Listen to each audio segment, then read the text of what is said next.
Okay, Madam Renata, habari ya muda huu? Habari ya kwangu ni nzuri kabisa. Karibu. Asante. Mimi naitwa Elizabeth Kachenje kutoka AFM Radio.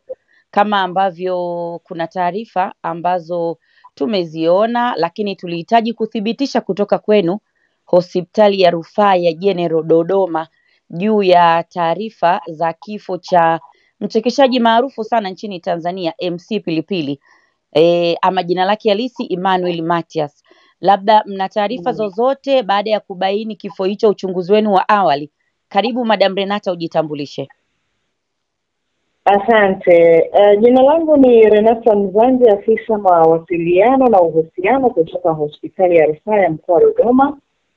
Ni kweli majira ya saa 10 tumepokea mwili wa aliyekuwa mchekeshaji maarufu kama alivyomtaja, anayefahamika kwa jina la MC Pilipili.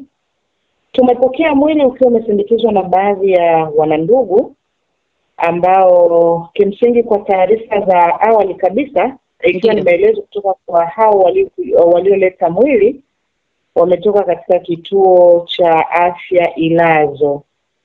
Kwa hiyo baada ya kupokea mwili huo, kama ilivyo kawaida, umehifadhiwa katika chumba cha kuhifadhia mili kwa maana ya mortuary.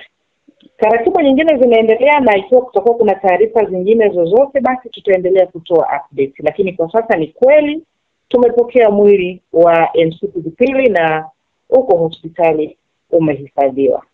Kwa hiyo hadi sasa bado mnaendelea na uchunguzi hapo katika hospitali ya rufaa ya General?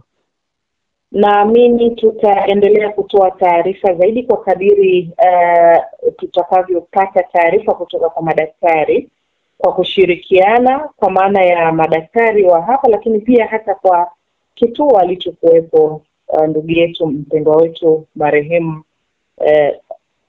MC Pilipili. Tunakushukuru sana AFM Radio, Madam Renata. Asante na karibu. Asante.